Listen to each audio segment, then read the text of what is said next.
And now, Aqeedah as a body of knowledge. When we talk about Aqeedah as a subject, as a body of knowledge, is different from Aqeedah by meaning of what we conceive in our heart. That's basic understanding of Aqeedah. When we're looking at Aqeedah as a knowledge, we're looking at a set of concepts that serve as what? The kind of compass that guide our thoughts, connected to our brain, in our minds, what to believe. For example, if I ask a basic question, in your mind, as you're hearing me now, do I sound like you're hearing me? Do I sound like I'm real? Even if you doubt, we're in an age of AI, if you think, oh, maybe this person sitting down there is an AI figure, is not a real person, yeah, it's possible you're thinking that way. But do you doubt that you, at the moment, as you are hearing me now, you are really hearing me, or you are sleeping? That kind of certainty is what we're talking about when we talk about Aqeedah. It's something that you conceive in your mind that is so real that with it, you live in your daily life. Nobody can tell you today, look, you are dead. You are not alive. You in yourself know that you are alive. Even though you cannot pinpoint where your soul is in your body. You may not be able to establish biological reason, but you know that you are alive. So having those kind of thoughts to guide your daily affairs is what we mean by Aqeedah, basically. Know and remember that seeking knowledge is essential to worshipping Allah subhanahu wa ta'ala. If you are sure that you're going to meet Allah one day and Allah wants some things from you, and those things are supposed to be fulfilled, knowing what those things are, it's with knowledge. You believe in Allah, and that knowledge put together shows that seeking knowledge is essential to our journey to Allah. Then we're talking about upon who is this seeking knowledge essential? Or for who? It's essential for a baligh. It's compulsory for someone who has reached the age of Islamic legal responsibility. Inshallah, in another video, I'll be talking about a mukallaf, or even a series, or putting the papers together. Basically, like we said before, the knowledge of Aqeedah, that the knowledge itself solves a lot of human problems. It starts from understanding concept, and we'll get there in a moment. How do you determine right or false argument? How do you protect your brain, the way your intellect is thinking, from being messed up by wrong theories? This is what Aqeedah as a knowledge will do for you. I hope that there's nobody here listening who does not believe that Allah is one and there is no God but Him and Muhammad is the messenger of God. If you have that and it's firm in your mind, you have Aqeedah. But the knowledge, the methodology with which we establish Aqeedah is what we are talking about here. In such a way that, like we said in the introduction, you are able to answer questions. You are able to present the Islamic point of view to people. You are able to convince yourself when you are hearing different ideologies from there and there or different arguments. Or you are able to even formulate theories that are congruent with Islamic practices. So that's basically what we mean by understanding or the Aqeedah as a knowledge. Yeah. What are components of knowledge? If we say knowledge, as far as the Sharia is concerned or Islamic sciences is concerned, we have to have 3 components in knowledge. 1, it has to be organized. There has to be a structure. There has to be a way that you look at it and you say, okay, this is connected to this, and this is connected to this. You take this first, and this, and then, and like that. There's no child, for example, who starts education from the university, takes just one course in the university, then it goes back to elementary school to take basic arithmetic, then goes to high school, like that. That's not education. Education or education or knowledge in the modern terms is something that is connected, that is so organized as a structure.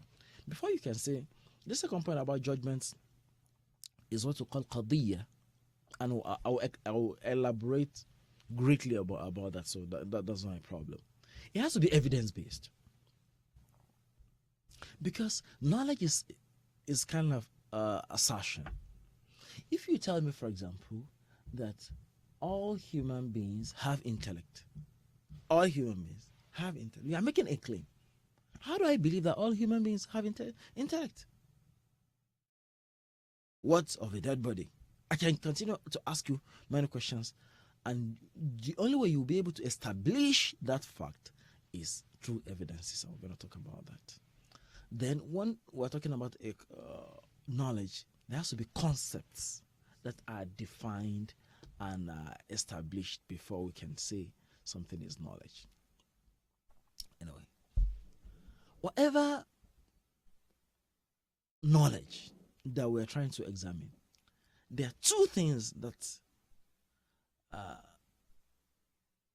I want to underline on this.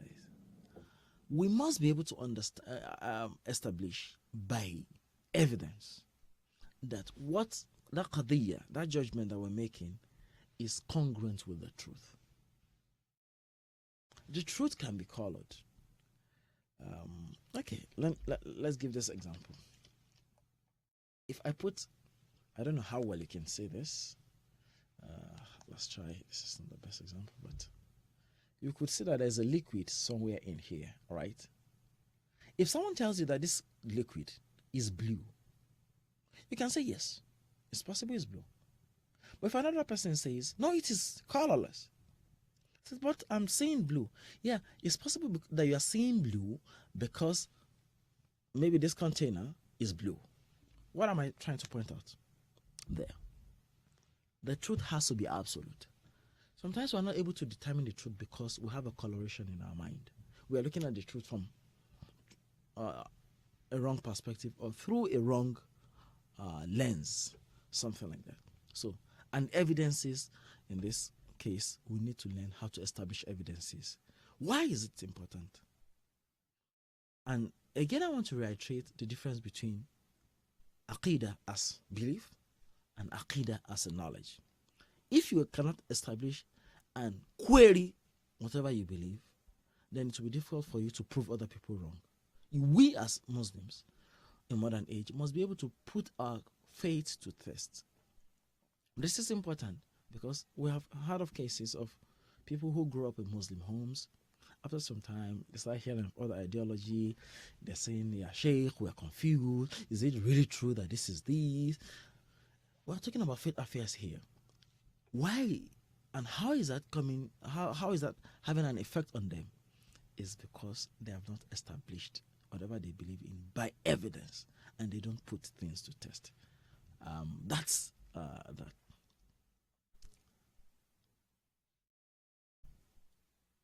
Here, when we say understanding of concepts, just to expand on that, there are basic concepts that we'll be talking about. Basic concepts. What are these basic concepts? How do we make judge? What is hukm, for example? What is wajib? What is mustahil? What is jaiz? These are words that we'll be looking at. Then, for example, we may also be looking at how do this or other terminologies, how do they relate to other subjects? In Arabic, for example, if I say kalam, kalam means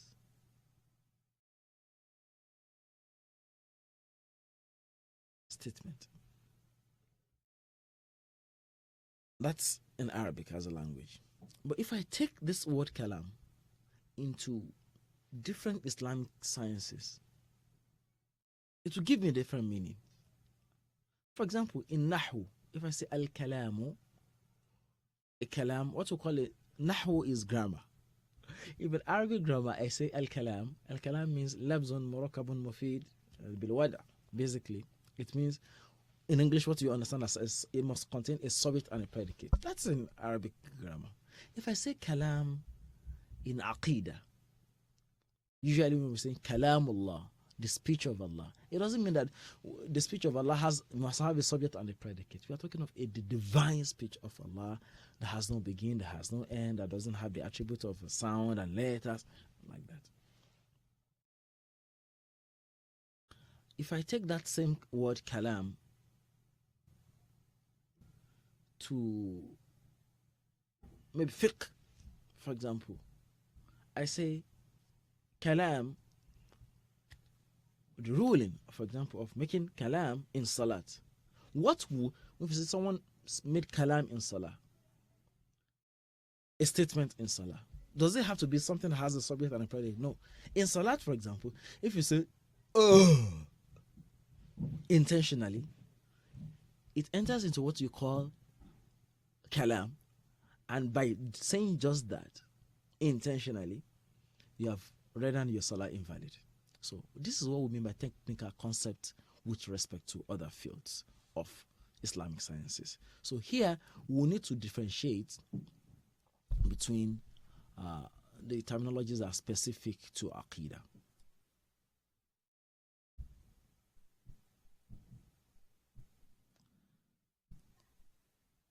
Here, we're talking about logical blocks to understanding Aqeedah. Terminologies that we'll be looking at. We'll be asking ourselves, in the knowledge of Aqeedah, when we say judgment, what do we mean? Al-hukm, judgment, what do we mean? When we say evidence, al-burhan, what do we mean? Al-mabhath, theme, what do we mean? And fasl, which is a section, what do we mean? These are words that we need to understand. And when we get to the muqaddimah, which is the introduction, we'll be looking at where some other sciences, how the sciences are interrelated. All these concepts that we have mentioned now, most of them are taken from mantiq, logic. Because we say, when we will define Aqeedah, we say it's a knowledge that protects our mind, that guides our minds with respect to how to think about Allah and the Prophet and the belief system of the unseen. So Aqeedah, basically, the knowledge of Aqeedah has to do with the mind. And if we're talking about the mind, there has to be a way of measuring or determining what goes and what does not. And that's why these terminologies are very important. So please pay attention to them. Yes, this is basic understanding, and I require you to take some time here. If I say, for example, knowledge is a necessity. Knowledge, listen to me. Knowledge is a necessity. The word knowledge is a word. Is, that is here, is I'm trying to establish something. Because as I said, knowledge is a necessity. Another person can come and say, no, knowledge is not a necessity. Knowledge is optional. So if both of us stand and say, he says knowledge is a necessity, knowledge is optional, I need an evidence. So both of you are saying something about knowledge, but what you are saying is different. You who said knowledge is a necessity, how do you want to prove to us that knowledge is a necessity? The other person who said knowledge is optional is not a necessity, you need to prove to us. You get it? So when I say knowledge is a necessity with respect to Allah, underline that Allah, and that's why I put that in red. The person who said knowledge is optional will say, maybe I'm not saying with respect to Allah. You get it? I will say because that's the burhan. What comes after? will be establishing an evidence. We say because what? Otherwise, if knowledge was not a necessity for Allah, he would be ignorant. Then you're establishing a case. And an ignorant cannot be God, because God necessarily has to have knowledge. And the word underline the word necessarily. A good example that all of us will agree with me is that God must have to exist for God to be. That sounds like stupidity, but it is true. If there is no God, and we define God as the one who creates, there will not be creation. So, for example, my being alive, you being alive, is a proof of the existence of God. Logically.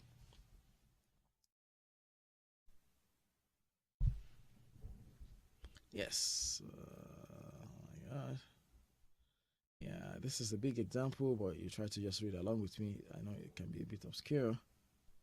I think we lost something there. Okay, let's do it this way. Yep. Power is a necessity. Having power is a necessity with respect to Allah. You say what? Because otherwise he will be incapable. And an incapable cannot be God, because God needs to have power. Let's just read this statement with me and you get where I'm trying to go. Pre-eternity. Pre-eternity means that he must have been before the world. It's a necessity with respect to Allah, because otherwise he would be transient or contingent. And transient is something that has a beginning, or that came after some other things, or something that will change. And a contingent cannot be God. Self-subsistence, which means what? Being able to live without relying on any other thing for anything, is a necessity with respect to Allah. If you put all this together, we said what? You see that this necessity that we have here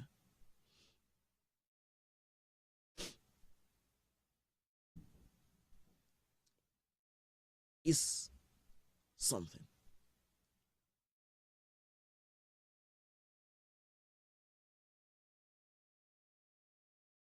Wait on that.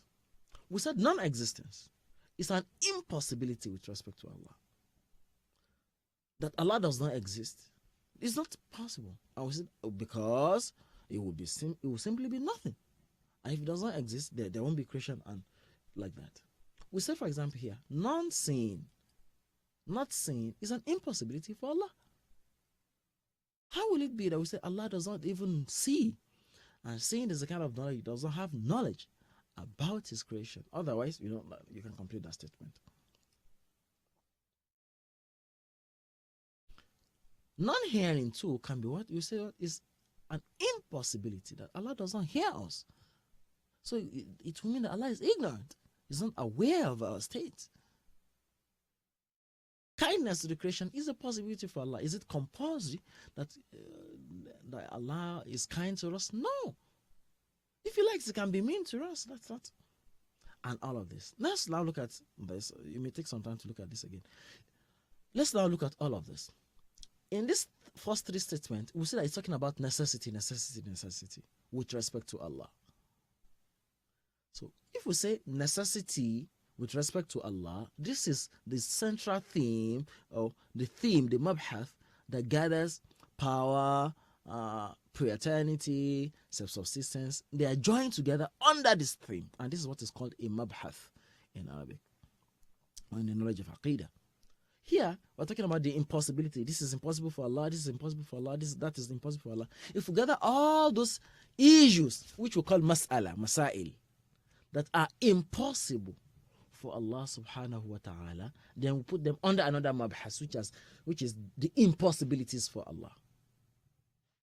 If we go down, we say kindness to education is a possibility. It's possible Allah is kind, it's possible it's not kind. Punishment of sinners, Allah can say, okay, all the sinners in this world, I'm not punishing them, and like that. If He likes to say I'm punishing them, okay, if we die, Allah can say, we died, and no more hereafter.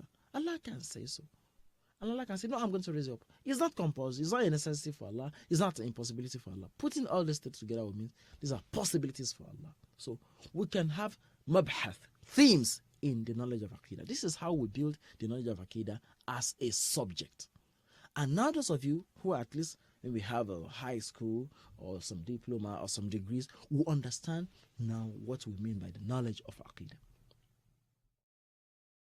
So this is a mabhath. If I say power is a necessity with respect to Allah, you are making a hukm, judgment. All this in green, power is a necessity with respect to Allah, that's a judgment. Paternity is a necessity with respect to Allah, that's another judgment. Self-subsistence is a necessity with Allah, that's another subject. Kindness of creation is a possibility for Allah, that's another subject. And we said, hukm, evidence is what we have in black because this is and this and it's not that. That's clear. A hukm is built, and when we put a hukm, person is necessary for Allah, and because this and this whole sentence here is what we call a qadiyya. It's a proposition. Power is a necessity with respect to Allah because otherwise, if he's not powerful, he will be incapable, and incapable cannot be God. That's a whole qadiyya, which we call proposition. This whole bab that I've given to you, everything here is what we call a fasl, which is ilahiyat. Everything that has to do with Allah. All the themes where we talk about Allah, the possibilities for Allah, the necessities for Allah, the impossibilities for Allah, all this together are what we learn under ilahiyat. For example, we can have the same thing for what we call nubuwat. We can have the same thing for what we call what? Nubuwat. Nubuwat, we can also look at, or we'll also be looking at what are things that are necessity that a prophet has to have before we can say he's a prophet. The impossibilities, what a prophet must not, we cannot find with a prophet. For example, a prophet cannot by necessity lie. It's impossible. If a prophet were to lie, then he will lie about the prophethood. If there's a possibility, then a prophet cannot have some things, and also the possibilities for prophets, all the same put together. And that will have other an-nubuwat. Then the other section, inshallah. So that's how we build Aqeedah as a knowledge. What do we have? So the structure of the book that we're going to be studying, this is also very important. This book, good. We'll talk about introduction to the book by the author, inshallah. And under that, we'll talk about introduction to the subject. This introduction to the subject will take a whole lesson. Then we'll talk about judgments that we explained before. How do we make hukm? What are the aqsam al-hukm? That's how Imam Dardir says aqsam al-hukm al-aqli la mahala hiya al-wujub summa al-istihala summa al-jawaz sadis al-aqsam fafham munihta ladhat al-afham. Then quickly we'll go through who is a mukallaf? أول واجب على المكلف. Who is a mukallaf? In the Sharia terminology, who is, we can call it mukallaf, we can call it a balig. What conditions will we really have to meet to know that, okay, now at this point, or at what point, what will someone have to say, okay, now, khitabullahi muwajjahun ilayya, Allah is talking to me. When we said Allah commands us in the Quran, is he talking to the babies? Is he talking to someone who is out of his mind? Is he talking to someone who does not have the capacity? We are going to expand on that. Then we'll talk about the ilahiyat that we mentioned, all the section that talks about God and his classification. We're talking about the